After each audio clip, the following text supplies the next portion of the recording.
Hello, എല്ലാവരും സേഫായിട്ടിരിക്കുന്നുണ്ടല്ലോ അല്ലേ? ഇപ്പം നമ്മുടെ അവസ്ഥ എന്താണെന്ന് വെച്ച് കഴിഞ്ഞാൽ രാത്രി ഉറങ്ങാൻ കിടന്നു കഴിഞ്ഞാൽ പിറ്റേ ദിവസം രാവിലെ എണീക്കാൻ പറ്റുമോ ഇല്ലയോ എന്നുള്ള കൺഫ്യൂഷനിലായിട്ടാണ് കേട്ടോ ഓരോ ദിവസവും രാത്രി ഉറങ്ങാൻ കിടക്കുന്നത്.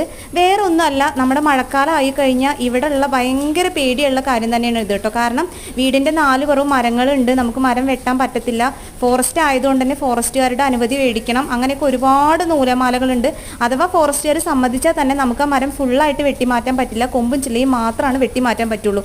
കട പുഴകി വീണാലും നമുക്കൊന്നും ചെയ്യാൻ പറ്റത്തില്ല. അപ്പോൾ രാവിലെ എണീറ്റപ്പോൾ കണ്ട ഒരു കാഴ്ചയാണ്, വീടിൻ്റെ കുറച്ച് അപ്പുറത്തായിട്ടുള്ള ഒരു വീടിൻ്റെ മേലോട്ട് തൊട്ടപ്പുറത്ത് ഫോറസ്റ്റിൻ്റെ ഏരിയ ആയിട്ടുള്ള ഒരു സ്ഥലത്ത് നിന്ന് തന്നെ മരം മൊത്തം കട പുഴകി വീണിട്ട് ആ വീട് ഫുള്ളായിട്ട് നശിച്ചു പോയിരിക്കുന്നു കേട്ടോ.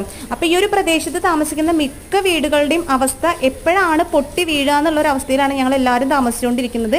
നമ്മുടെ വീട് അടക്കട്ടോ. കാരണം 4 പുറം മരങ്ങളുണ്ട്. നമുക്കാണെങ്കിൽ അവർ അനുമതി തന്നാൽ തന്നെ കൊമ്പും ചില്ലിയും മാത്രമാണ് വെട്ടി മാറ്റാൻ പറ്റുള്ളൂ. ഫുള്ളായിട്ട് നമുക്ക് മരം വെട്ടി മാറ്റാൻ പറ്റാത്തൊരവസ്ഥയാണ്. അപ്പോൾ അതുകൊണ്ട് തന്നെ ഓരോ ദിവസം തള്ളി നീക്കുന്നത് നാളെ ഉണ്ടാവോ ഇല്ലയെന്ന് പോലും അറിയാൻ പറ്റാത്ത അവസ്ഥയിലാണ് കേട്ടോ. അപ്പോൾ രാവിലെ ഫുഡൊന്നും കഴിച്ചിട്ടുണ്ടായിരുന്നില്ല. ഓഫീസിലെത്തിയപ്പോൾ ഒരു പഴംപൊഴി വാങ്ങി കഴിച്ചു. വീഡിയോ ഇഷ്ടപ്പെട്ടു.